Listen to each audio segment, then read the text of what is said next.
So you think you've done the Greek islands because you've checked off Santorini and Mykonos? Think again. The truth is, Greece is home to a seemingly endless collection of islands known as the Cyclades. While the most popular islands experience tourist invasions every summer, lesser-known islands like Naxos and Paros are right next door, just waiting to be explored. Their pristine beaches, charming towns, traditional Greek taverns, and sun-kissed hiking trails are waiting for you. Just don't tell anyone we told you.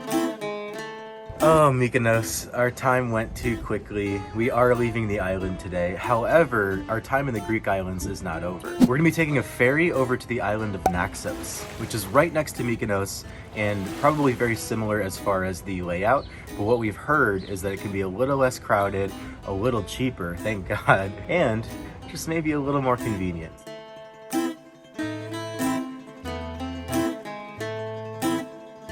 The port of Naxos is only 28 miles from Mykonos. However, unless you have access to a private jet, there is only one mode of transport available: the public ferry. These ferries are quite convenient and reasonably comfortable, but available seats can go fast, especially during peak tourist season. Make sure to reserve seats in advance.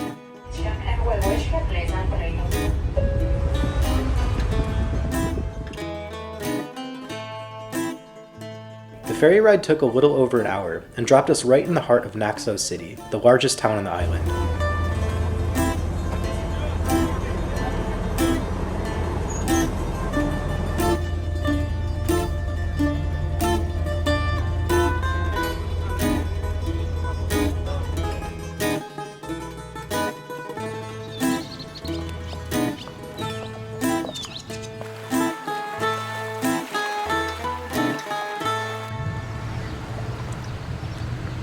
We learned that Naxos is actually the largest island in the Cyclades, which means that everything is quite spread out.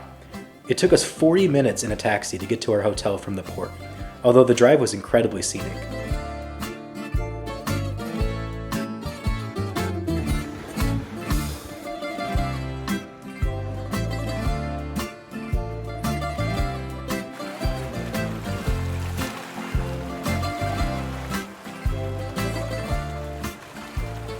After a quick swim in both the pool and the sea, we settled in and got ourselves ready for a night out in Naxos.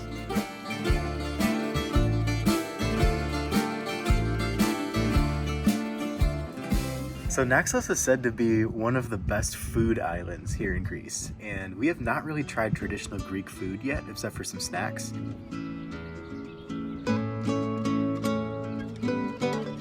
One tip we definitely learned during our brief time on the islands: make sure you never miss a sunset. We made a point to not miss a single one.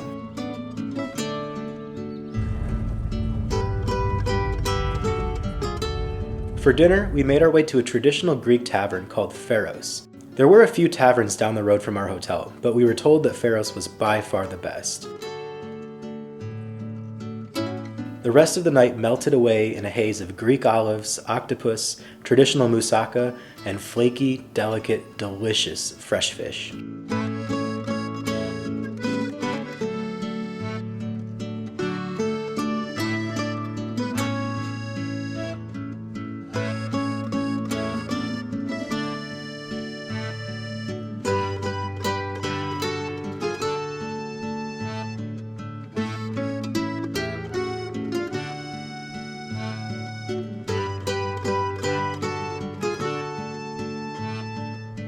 Today we're going to be taking a car up into the mountains, because here's the thing about the island of Naxos. It is amazing to go around on the boat, of course, because all of these Greek islands are so beautiful, but we already kind of got our boat fixed when we were in Mykonos, and Mykonos is with, the party and all of the restaurants by the beachside and everything. It's probably the better place for boat activities anyway. So Naxos has a lot to offer up in the mountains: villages, old ruins, and we're excited to explore all of that. This island was also mythologically the birthplace of Zeus, the Greek god. So we can see the place where he was born, which is actually a cave up in the mountains, and there's a ton of other things to see. With the size and layout of the island, Naxos would be difficult to hop around without a car. We rented one for the day and set out on the narrow 2-lane roads for a full day of exploration.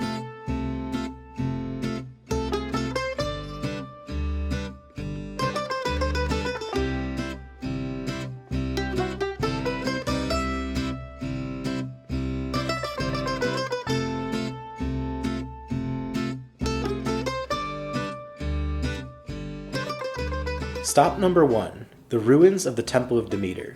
This structure is estimated to have been originally built in 530 BC, although it was converted to a church in the 6th century. Unfortunately, we were not able to walk into the temple, even though Google Maps said it was open.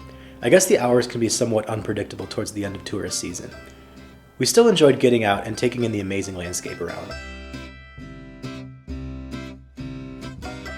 Stop number 2, the village of Filoti. The highlight of Naxos is definitely the variety of small villages in the mountains.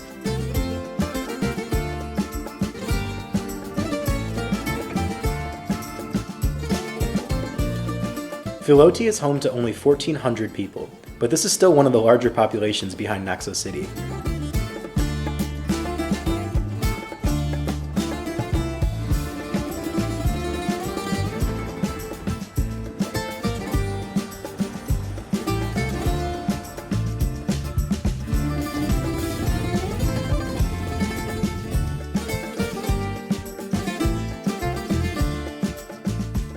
Stop number 3, the Animomelos hiking trail. We were very surprised by how arid this landscape was.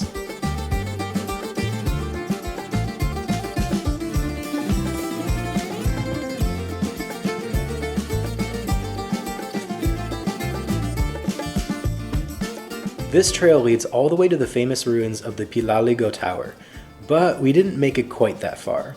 Some of us just weren't in much of a hiking mood.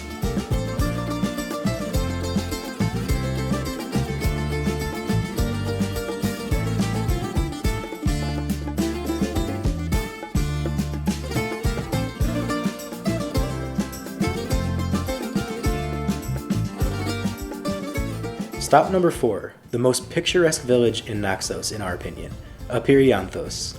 This village is built right on top of a foothill of Mount Fenari. The elevation is a whopping 2,100 feet, and the views of the surrounding landscape are completely unimpeded. If you only have time to visit one village on Naxos, Apeiranthos would be a pretty good choice.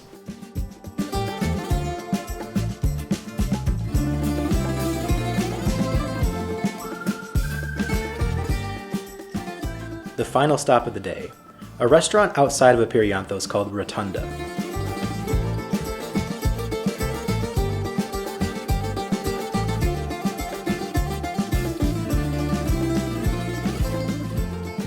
While the food was absolutely fantastic, the main highlight of Rotonda is that it is one of the best places to catch the sunset on the entire island. We only had one full day on the island of Naxos, but we loved every second of it. It is a much less expensive option compared to Mykonos and Santorini, even though it has a lot of the same features. Let us know, have you heard of Naxos before? If you have visited, let us know if there's anything we missed. Thank you so much for watching this video. If you found it helpful, a like and subscribe go a long way.